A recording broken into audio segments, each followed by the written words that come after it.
Podcasts are pretty common. So what makes the Uncommon podcast uncommon? Well, it's all in our name. I'm your host, Noah Weiss, and we at Uncommon Sports Group understand the unique pressures and temptations that come with a career in the sport industry. We provide uncommon training that helps you successfully navigate common challenges. Hit the follow button on this podcast. Follow us on Instagram, Twitter, Facebook, and LinkedIn. Check out our website and become uncommon.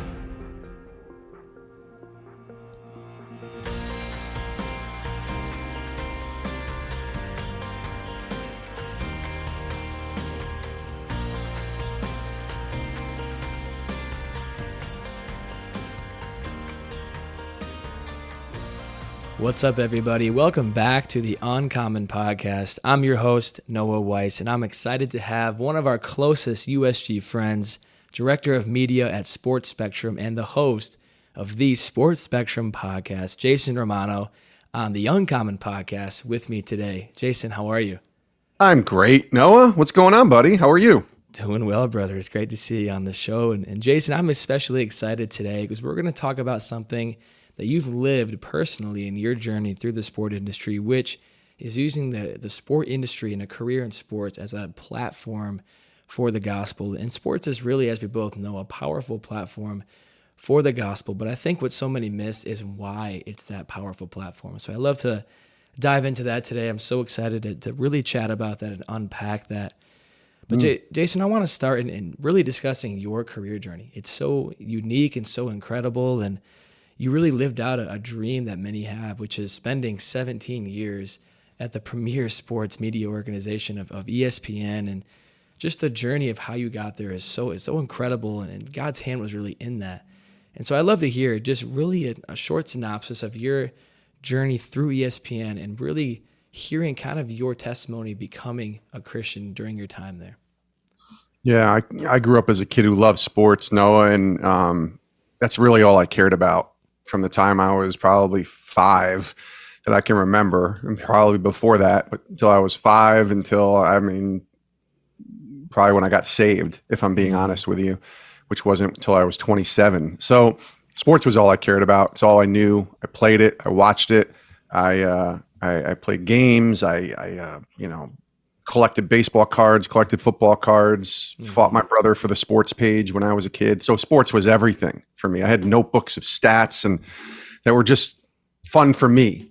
I mean, literally I didn't do this for anything else, but for 15-year-old Jason, I wanted to keep notebooks and stats of my favorite players. So that's how much I love sports.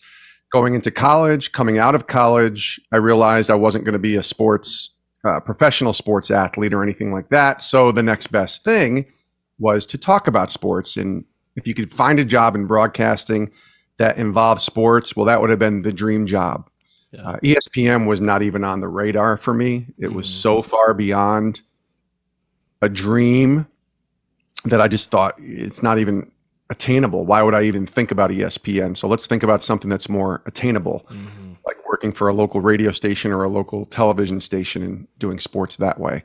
So that's kind of where my mindset was. Then I went to college, got out of college, graduated, got a job in radio, local radio, working for a news talk station. Loved that. Didn't do a lot of sports, a little bit of sports, a couple interviews here and there, a couple opportunities, but nothing major. But then the opportunity to apply for and then get the job at ESPN took place. And again, when they called me and just said, we'd like to interview you for this job, I thought, well, that's enough. Like that's the greatest thing I could ever imagine happening. So yes, I'll go for the interview. And if the story ends there, it was an amazing opportunity. Thankfully, it didn't end there and they gave me the shot and I got the job at ESPN. Started there in 2000, July 18th, 2000. About 9 months later, I found myself at my brother's church, I guess 10 months later, on Mother's Day, 2001. And I was a kid who grew up Catholic, grew up going to the Catholic church on occasion with my grandfather. I made my first communion. I made my confirmation, did all the catechisms you're supposed to do as a good Catholic boy. But I had no idea who Jesus was. Didn't honestly care. And I went to church out of obligation, checking some boxes and certainly to earn some favor in my grandfather's eyes so that I could get something from him, whether it was going to a restaurant or going to play video games or whatever. Mm-hmm. If I went to church, my grandfather promised that he would take us to do that stuff. So that's what I was going to church for. And I never really heard the gospel shared to me. And if it was, which I presume it was, I just didn't have the ears to hear it or listen, or my heart wasn't even remotely open to care about it. I just thought, okay, I'll make my first communion or my confirmation. I'm good with God, I think, and I believe in him. Maybe I'll go to heaven, whatever that is. And when I'm 15 and I make this confirmation, I probably won't ever go to church again. Are we good, God? And that's kind of what it was for me. Fast forward to that Mother's Day, special day of 2001. And my brother was the first in our family to get saved, my brother Chris. He invites me to church. It was a different type of church. It was a little more charismatic and evangelical type of church. Mm-hmm. Went in. I was a little freaked out, a little creeped out by the experience. But I saw a bunch of people raising their hands, singing songs, even talking in other languages occasionally in their prayers. And I heard a message. Mm-hmm. And I don't remember exactly what the message was, but the message was the appealing part to me. The music and the singing and the hands raised, that was a little weird for me, but the message was relatable. It was 25, 30 minutes, and it was somebody speaking to me presumably about Jesus. Now, again, I wish I could tell you what that message was that day. I don't exactly remember. I just remember my brother inviting me to his house after with my mom, and we were just kind of hanging out. And he asked me what I thought of the service. And I said, Chris, I thought it was okay. It was okay. And he said, you didn't hate it? I said, no, I didn't really hate it. It was okay. It was a little different, a little weird. He goes, well, come with me for a sec. So I went with him to the back bedroom of his house. We sat at the foot of the bed, and he just looked at me and he said, do you mind if I share with you the gospel and what that service was all about? Can I just share with you a little bit of that? I said, yeah, let's do it. So he shares with me the gospel in probably a 5 or 10 minute span. He shares with me who Jesus is, what salvation means, what the cross is all about, why we are in need of a savior because of the sin that we are born into and the nature of our very selfish lives that we live, and how Christ is the only way, his words, Jesus's words, not my brother's or mine, to get to heaven, to get to the Father. And he shares this, and I don't even know, Noah, if I'm grasping all of this or fully understanding what he's asking or what he's saying to me. Yeah. But my heart was at least open to hear that day. And he asked me, do you want to accept Christ into your life and into your heart? I said, I think I do. Let's do this, Chris. So I prayed a prayer with him, and I'm guessing we hugged. I don't remember exactly if we did, but then we walked out, and that was kind of that. So a couple things about that day. Number one, I think there was an underlying motive to the reason why I said yes, because my wife and I at this time were trying to have children, and we were unsuccessful. And so we were going through some infertility issues. And my mind, again, not in the right spot, was thinking, well, if God comes into my life, maybe he'll give me this child that I've yearned for so many years. And that's not how God works. He's not a genie, but I didn't know that at the time. I just thought, yeah, like, of course. Yeah. God on my side, why not? And so that was really the underlying motive. But again, it wasn't just that day. It was a process. If I had died that night, I don't even know if I would have been in heaven, to be honest with you, because I don't fully know if I grasped and understood what I was saying yes to. I just think my heart was open to say yes for some selfish motives and some selfish reasons, but also because I saw what my brother was doing, how he was living his life, and that was somewhat attractive to me. Yeah. Over the next 6 to 9 months is really when I started diving into the Bible a little bit, watching some sermons on television, reading the Bible, asking lots of questions to my brother, which I like to do, and just trying to understand about salvation and who Jesus is. That's when I began to really grow and develop into a personal relationship with Jesus Christ and understand that it's not about anything I can do. It's only about what he has already done. And that's where I had to kind of grow in this new faith, but also understand that, yes, there were things that I wanted in my life. I wanted to have a child. I wanted to be a dad. all good things, Yeah. but God's plan might be different than mine. And I have to trust in that plan and be okay with it because he's good and because he is who he says he is. Mm-hmm. And so that was really the journey Yeah. of faith. All of this while I'm 9 or 10 or 11 months into a new career at ESPN Yeah. and trying to learn how to be a good producer and carry myself as a professional broadcaster as well. Yeah. So it was an interesting time for sure. A great time, but a very interesting time. Absolutely, Jason. I really appreciate you sharing your story, and I think it's incredible too that your family really played that role in your life. And I think this is kind of on a different subject, but families can oftentimes be the thing that pushes people away from that. So I think that's an amazing testimony Yeah. to hear from you. And I'd love to hear, following up and kind of the career side of things for you. You become a Christian, you have this new faith, you're walking with Jesus, learning about him, reading the Bible. What were some early struggles for you of living the Christian life at a secular workplace like ESPN? Early struggles. I think, initially the first 6 months or so, I was just trying to figure out my own personal relationship. So I don't even think that came into the workplace at all, if Yeah. I'm remembering properly. I mean, I don't even think I ever told anybody about the fact that I had become a Christian or anything like that. Yeah. I do remember early on, once I had began to understand and realize what the gospel was about and who Jesus was, I began to start to think about how do I carry myself at work. Yeah. And that was difficult for me because if I'm being honest, the first 6 years of being a Christian, I know I was saved, but I don't know if I brought Christ into every part of my life. Mm. He wasn't the center, as I like to say. He was a piece, but he wasn't the centerpiece of my life. Yeah. And so when I think about those early years, I think that was the push-pull, the struggle of trying to be a follower of Christ, trying to grow in my relationship with God, but also trying to grow in my relationship with people at ESPN and grow in my job there. Yeah. And, I think the hardest part for me early on was just my language. Yeah. I had a pretty big potty mouth, we'll just say. And that's not always the sign of a Christian is somebody who doesn't curse. I mean, I know Right. plenty of people who love Jesus and sometimes they slip up and use words they shouldn't use. So I'm not here to judge anybody else on how they conduct themselves. But for me, that was the biggest hurdle. And it took about a 2 to 2.5 year span before I realized that I have no desire to use any of those words anymore. Mm-hmm.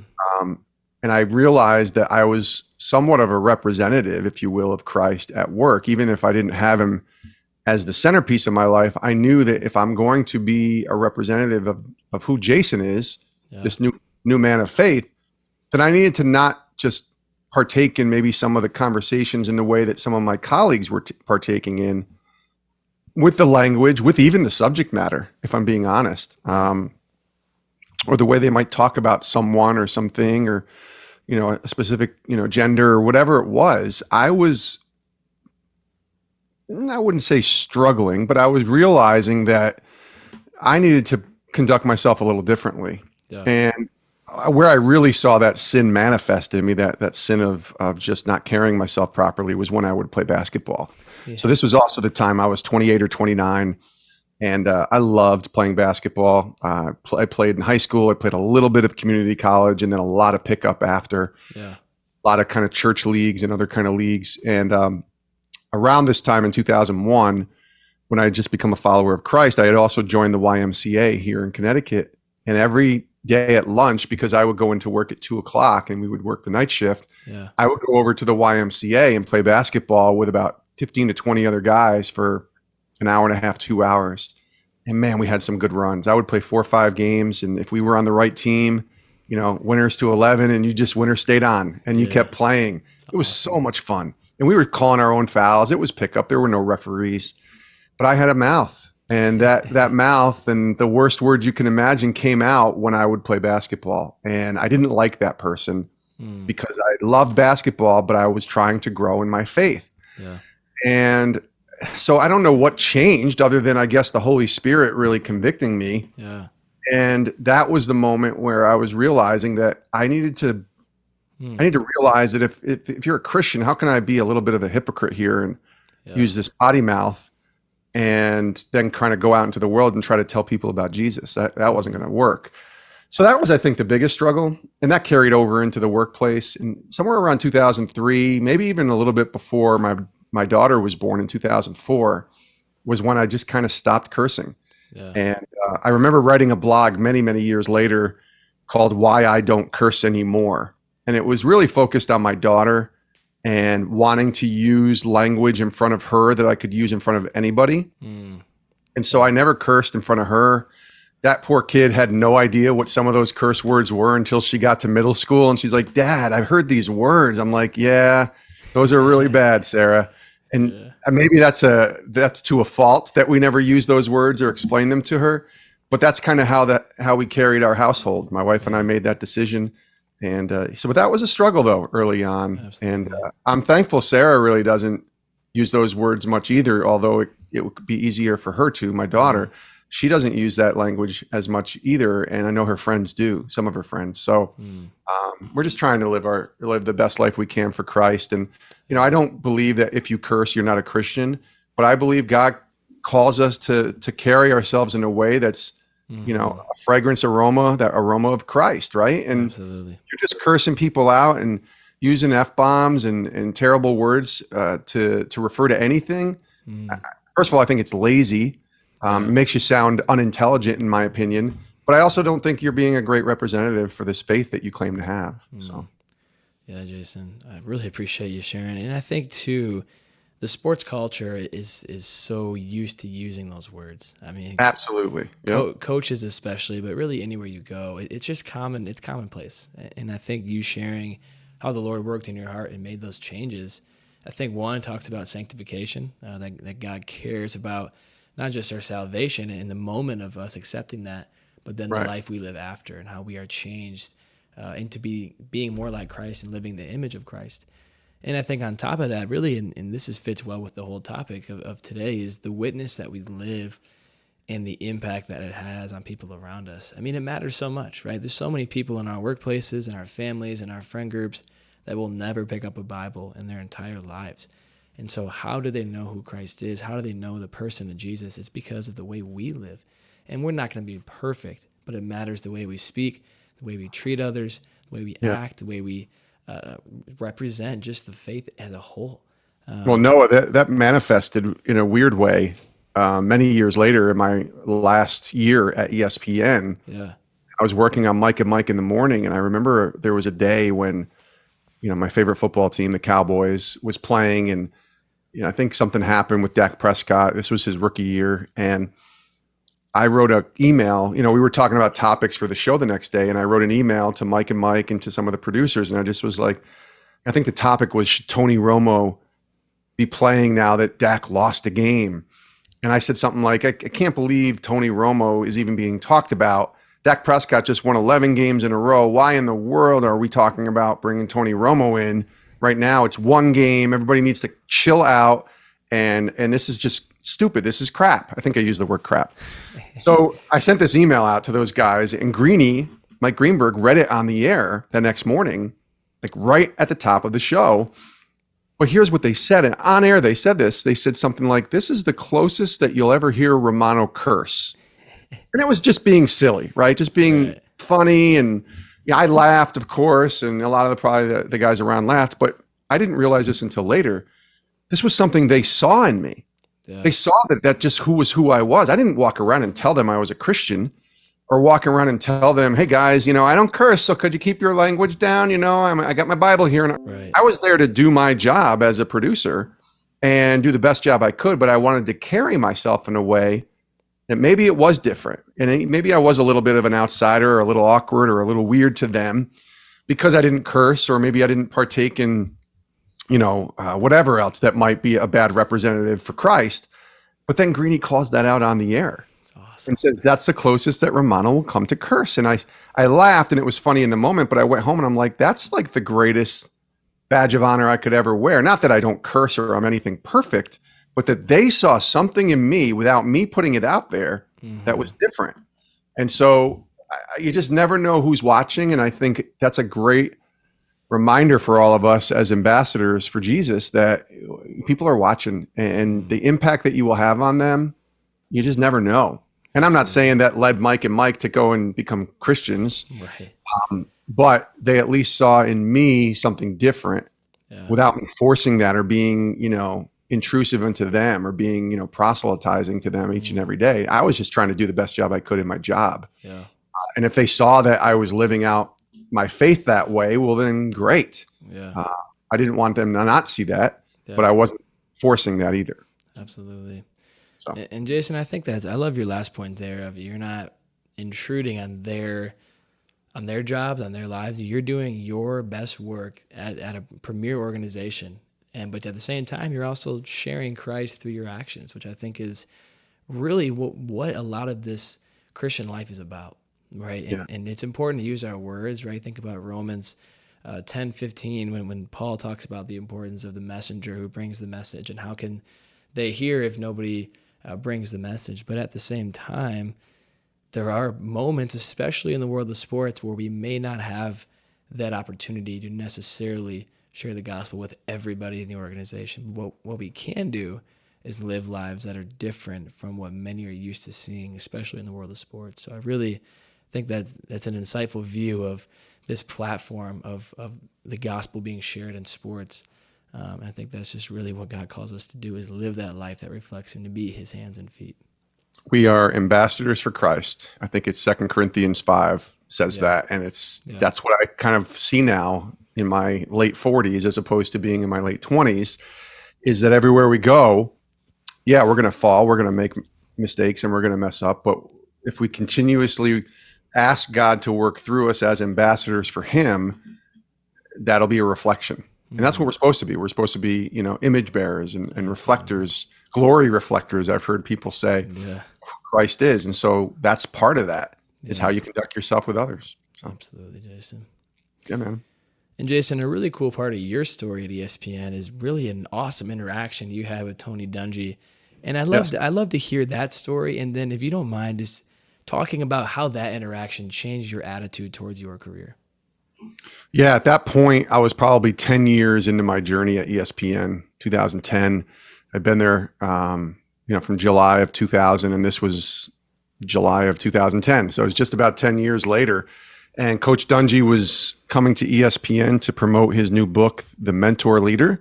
My job at that time was as a talent producer to book the guests, bring them to Bristol, to the ESPN studios, and then, create a schedule for them and then walk them around and kind of be their chauffeur for the day. And Coach Dungy, not a whole lot needs to be said about him, right? One of the great coaches of all time, Hall of Famer, but one of the great people of all time, and loves Jesus. And I knew at this point as a Christian that there is an opportunity to talk to Coach Dungy about Jesus. And that got me excited. And so got to spend the day with him. He comes with Jessica, his assistant, with Nathan Whitaker, his co-author, with Todd Starowitz, who was his publicist. And it was just the four of those. All of them are Christian. Two of them knew me from previous engagements and bookings that I had done. So the word got to Coach Dungy that Jason was going to be spending the day with us, and he was a Christian. So that was pretty cool. I thought that they had shared with Coach Dungy a little bit about the fact that I was a believer as well.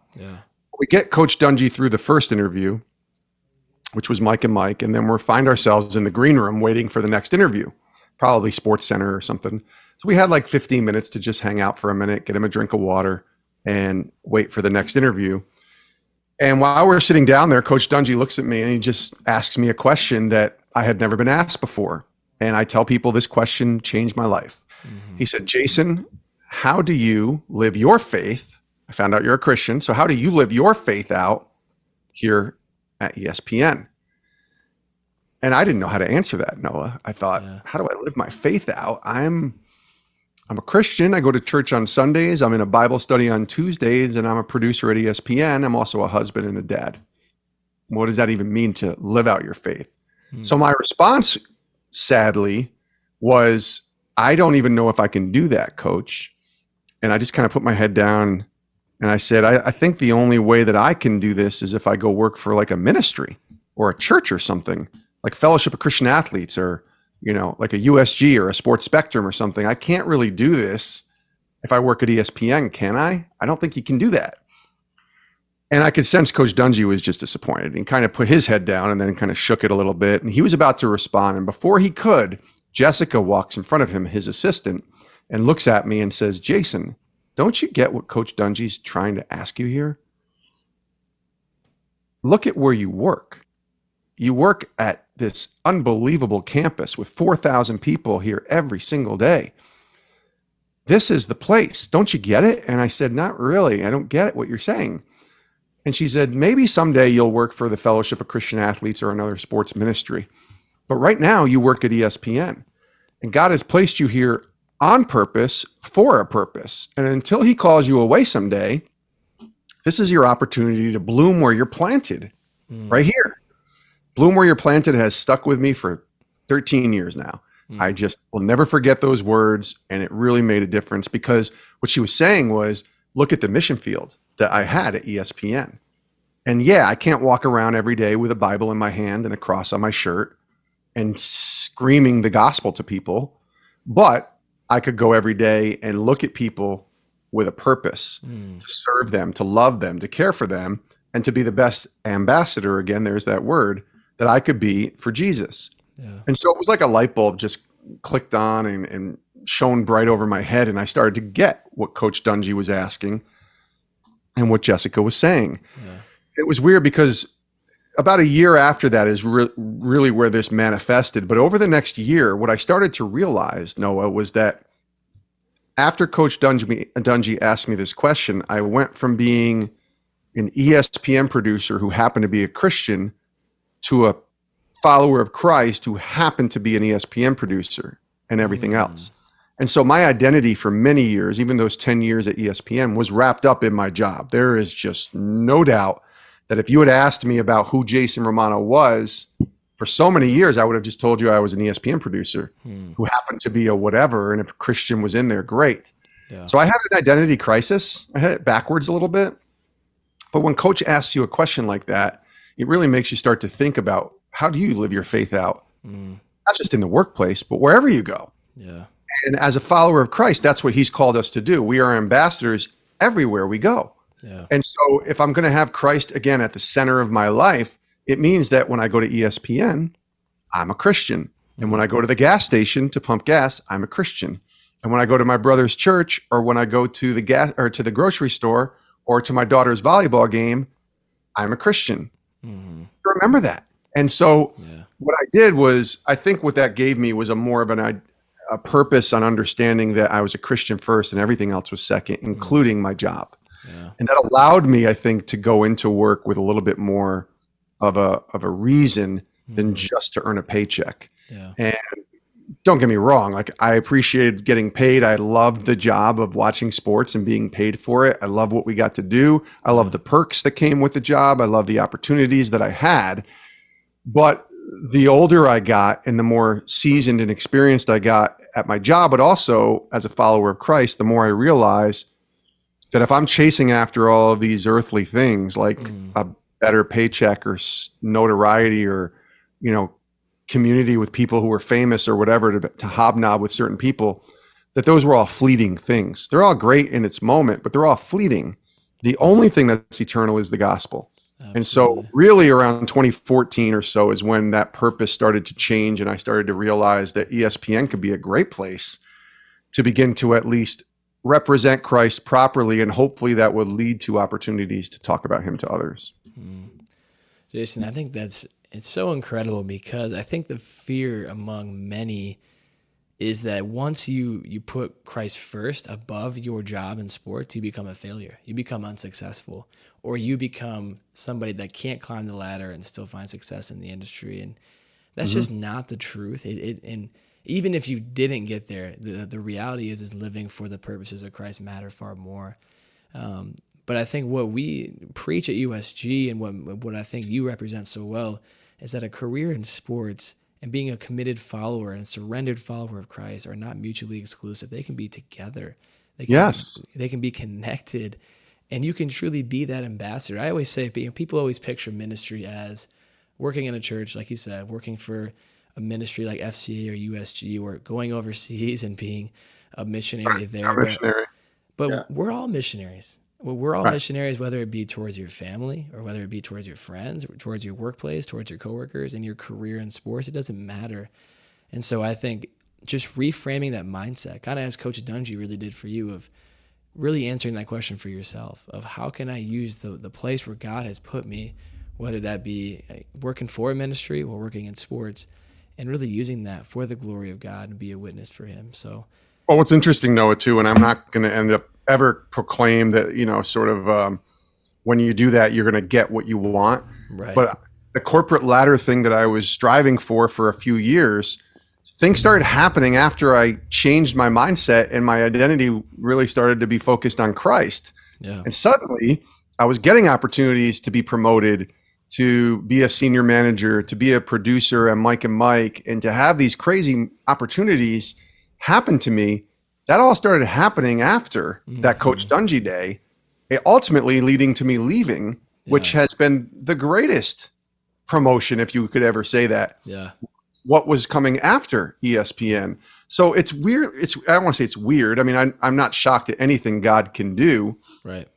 And I'm not saying just because you follow God that you're going to be, getting all of these promotions and all of these things happening to you. I do think that you'll be in the will of God properly. And I do think he blesses and honors those that love him. I really do. It might not be with a promotion, Right. but trust me, your purpose and fulfillment and joy and peace will be at an all-time high when you're focused on Christ and not just the job you do. But that then allows you to go and crush it at your job too. Absolutely. You're honoring Christ and not man. And they absolutely can live together as one and not be mutually exclusive. Yeah. Well, Jason, you really hit it on the head there. I mean, it's when you live for the Lord first, you become free to be loving towards others, and that pressure comes off of you to be successful because it's not all on you and it's not all about you. I think that's the beauty of following Christ is life becomes so much more than yourself, right? And I think that I love John chapter 3 when John the Baptist says, I must decrease so he can increase. I mean, that's just one of my favorite passages in all of Scripture because, I mean, John the Baptist was quote unquote famous in that time period. He was the one that was baptizing. He was the one people were coming to, and all of a sudden it flipped. And John's disciples were like, dude, like this is about us. What are you doing? Jesus can't be the one baptizing. And John's like, no, I must decrease and he must increase. And that's hard, Noah, because we live in a world where it's all about social media and posting the things that you've done. Yeah. And I saw that even in 2012 when I first got my job in social media at ESPN, but I also saw my platform starting to increase on Twitter. Yeah. I started getting some followers. I ended up getting verified, which was like very strange for me as a producer, but it happened. And I started seeing people interested in what I had to say on a platform that was increasing. And I'm like, man, this is really hard. Yeah. Not try to please my own soul here by posting something, my own ego, and feed that, even though I know the truth. I know about living for Christ and being an ambassador for him and even my identity, where that was found and going to work every day. But I also knew that all I had to do was open up that app and go to Twitter or go to Facebook or Instagram once it came around and start to post something. And I knew that unless I was posting something that was central to God, anything else I posted was really for a reaction to feed me. Now, I still do that. So I still struggle, if you call it that. Right. But I also recognize that those platforms, while they can be addicting and hurtful, they're also great places to share the gospel too. So, being able to put your, Bible verse on there, share some encouragement to some people, even if it is social media, you can do that too. But that's a struggle. That's why I say that he must increase, I must decrease that's our motto at Sports Spectrum. That is on the walls in our office at Sports Spectrum's offices in Colorado. And it's what we live by. We are a ministry with Sports Spectrum that lives to share the increase in Christ and the decrease of self in a world, in the sports world, that is all about the increase of self and the decrease of everything else. So it's very hard and very difficult, but it's a great reminder. And that's why the gospel is fresh and new every single day when we open it up. Because we struggle And Yes, we thank do. God for his mercy and his grace. Absolutely. We need it, Jason. We absolutely need it. And God is good and God is faithful. Yes, yes, he is. And Jason, I really want to talk more about your career at Sports Spectrum. I think it's an awesome ministry because what it really does is it opens the door for sports fans and Christians that are sports fans to see that there are athletes and players in sports that trust and follow Christ faithfully. And just hearing those testimonies is so incredible, especially on your podcast. And I'd love just to hear, why does the platform of sports and the platform of famous, well-known athletes sharing their faith matter so much? It matters for two reasons. It matters because they're a person who has a story about Christ that they can share with others. Yeah. Get the fact that they have a platform or that they're in sports, right? I believe this. If you are a follower of Christ and you are hearing or listening or watching this, your story matters. Mm-hmm. It can help, even if it's one other person, you got to tell it and it can help. Yeah. So that's why it matters. Number one is just that they have a story. Number two is the platform, right? I mean, we know this with sports. It is a religion upon all religions when it really comes down to it. It is something that we're all obsessed about. If you love sports, you understand this, you get this. It's so worldwide and renowned, and those players and those athletes and even those coaches are worshipped and idoled. Like, there is a reason why I got into sports as a kid, because Darryl Strawberry hit majestic home runs in Shea Stadium when I was 10 years old, and I became in awe of this man that I followed and idolized and loved, and later on got to meet and hang out and become friends with. But as a 10-year-old, that's why I love sports, because Darryl Strawberry hit those home runs, or because Tony Dorsett ran through a defensive line and scored touchdowns for the Cowboys, or Larry Bird was draining threes and looking back at guys and saying, really, that's all you got? Like, those are my heroes when I was 12 years old, 13 years old. Yeah. So that platform as a 13-year-old, if suddenly Darryl Strawberry, and that's what he's doing now, by the way, but suddenly Darryl Strawberry starts talking about Jesus, well, as a 12-year-old, I'm going to listen. Yeah. I don't know if I would have became a Christian immediately if I had heard him share the gospel, because I probably didn't have the ears to hear or the heart that was open to hear that, or to receive that. But I'm paying attention because Darryl Strawberry is talking. Yeah. And so that's the platform, I think, that sports offers with so many of these athletes, is an opportunity for some people to hear the gospel because of what you do. Yeah. You know that that's not how you're defined, but I tell athletes all the time, if you're proclaiming Jesus and you never talk about Christ, and you have this unbelievable platform that people are paying attention to you, why in the world would you use it on anything else but Christ? Yeah.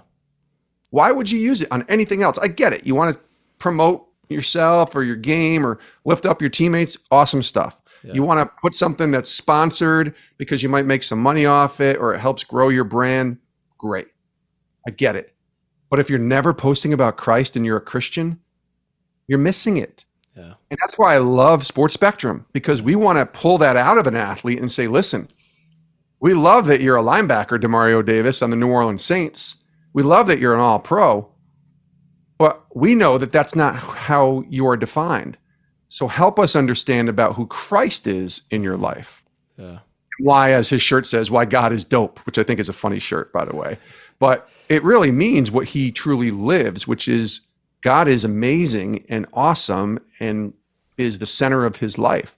Yeah. So, and Demario does a good job at that. He's not one of those athletes that never shares about his faith or never posts anything about God.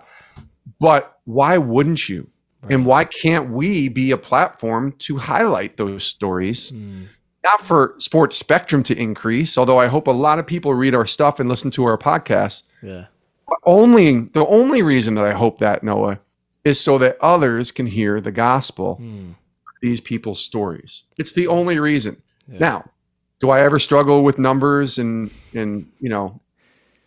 growing in our platform? Of course. Of course I do. I want to compete and get as many viewers and listeners as we can, just like any other media company. Yeah. But the bottom line is, we're not just any media company. We are a ministry that happens to use the media space to share the stories of sports and faith and Amen. bring Jesus and keep Jesus in the sports conversation. Amen.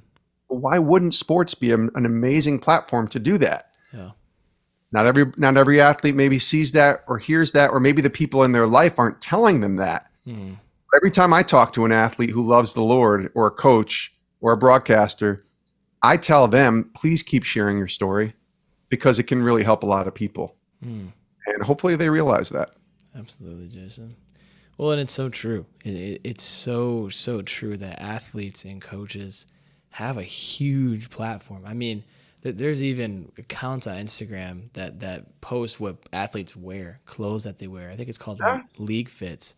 And they'll just post guys that are wearing certain outfits, and that stuff sells, right? I mean, it might be the craziest hoodie or whatever that you could ever see that you would never buy normally, but there is something about sports that we want to imitate. And just like you, Jason, growing up, I can speak from experience. Tom Brady, LeBron James, these guys that are in my era that I'm just looking at and wanting to be like, wanting to talk like, wanting to dress like, everything. And if that one athlete is open and willing to share their faith and decrease so he can increase, the impact it could have is incredible. So I think what you guys are doing there is awesome. Keep doing it. Your podcast is incredible, as many know. Yeah, thanks, buddy. But even further than that, I think for our listeners, you don't have to be LeBron James to have an impact. You can be the equipment manager for a NAIA program. You can be the equipment manager for an NBA team. It doesn't matter. You have a voice and an impact, and you have a special impact because you're around those athletes. You're around those coaches. And the way you live, the way you act, the way you speak is going to reflect Christ. And so I think there is no more powerful platform, especially in our country, than sports for the gospel. And I think God has placed so many of us, just like he did for you at ESPN, in these roles to have that impact. God wants to use the powers of the world to engage the gospel with people, or engage people with the gospel, And I think that's a beautiful thing. So sports is more than wins and losses. It's more than feeling cool because you're wearing the gear. It's so much more than that. It is a platform to share this good news that God wants us to share. So Absolutely. Yeah, that's a great way to, I think, sum that up, because it's sports is a lot of eyeballs. You get hundreds of thousands of people coming to games. Yeah. You get millions watching on television. And what an amazing place to be able to point people to Christ and the fact that they care about what you do. And if it rubs them the wrong way or offends them, well, guess what? The gospel is offensive. It is offensive. It's going to offend everyone. It offended me for many years, you know? So keep sharing your story. And that means the equipment manager at the NAIA school, where my daughter goes, Indiana Wesleyan, wherever it is, share your story. It can impact and help. If it helps one person, that's God's plan. To help one person. And that one person might be able to impact millions. You just don't know. Absolutely. So keep sharing your story. Absolutely, Jason. And Jason, lastly, I'd love to hear from you. I know our young people sometimes they hear this message and they love it, but they need some help, right? And it's a challenging thing to be able to walk this out. So I love if you could just share one piece of advice for the young person working in sports who wants to be a light for Christ in their workplace. Piece of advice I would give. I think there's a bunch of things that come to my mind, but I think the first thing would be to be excellent at your job. Be excellent at your job. That means do the best you can. Be enthusiastic, be positive, be a servant leader, help and serve others, be the best teammate that you can be to those that you work with. And if you do that, now people will start to pay attention and hear anything that you have to say. I've heard this said many times that people will never care about how much you know until they know how much you care. So if they know that you care about them because you're excellent at your job and because you're serving others, suddenly the door is going to open up for you to be able to do the other things and to share the gospel or to invite them to church or invite them just to hang out or whatever. But first it starts with that. Be excellent at your job and be a great teammate. That's the best advice and the starting point of any advice I would give. And I would give that to anybody. Forget being a Christian, but especially if you're a Christian, because the spotlight becomes bigger on you if you start to open up about your faith. So you better darn well be a great teammate. You better be one of the best people that are at that job. And then what that opens is respect, opportunity, and a place where you can be yourself, your true self. And that's the other thing too. Try to be your best true self. Yeah. If you're being great at your job, being a good teammate, but you're kind of putting on a false bravado or a facsimile of who you really are, then that's going to come back to bite you too. So try to be the best you that you can be. You hear that a lot, but be yourself. Yeah. I tried to play the role of what I thought others wanted me to be for many years, as opposed to just being me. And when I started to become me, by also realizing that I needed to be a good producer and help and serve others, that's when I think people were at least willing to listen or to come up to me and approach me and say, "You go to church, right? Can I talk to you for a sec?" And, conversations ensue from that. So be a great teammate and be the best worker that you can possibly be. Absolutely, Jason. And I love the last one too, of be yourself. And I think God has created all of us so uniquely. There's no mold that you have to fit. And God can use your personality type. He can use the way that you talk, even if, he used Moses and Moses had a stutter and he was like, "Look, I'll give you Aaron, right? He'll help you out, but I'm still going to use you," right? Yeah. So I think those things that we don't love about ourselves, don't hide those things, right? God wants to use that. He's more glorified in your weakness than he is in your false strength. So well said there, Jason. Absolutely. Good. Yeah. And Jason, it was a blessing having you on today. Great to see you as always, and we appreciate you sharing. No, thanks for having me, buddy. I love USG and obviously you and the team and Drew doing a great job leading the way. So thanks for having me. And, I'm always behind anything you guys are behind. So yes, sir. Thanks, Jason. If you want to get involved with Uncommon Sports Group and the mission that we are on to help you navigate the sport industry as followers of Christ, apply for our academy on our website at uncommonsg.org. That's uncommonsg.org. Be sure to catch new episodes of the Uncommon Podcast every Thursday at midnight Eastern Time, as well as the full video episodes on our YouTube channel. Until next time, we pray that you will strive to be uncommon by glorifying the name of God in whatever you may do. See you next week.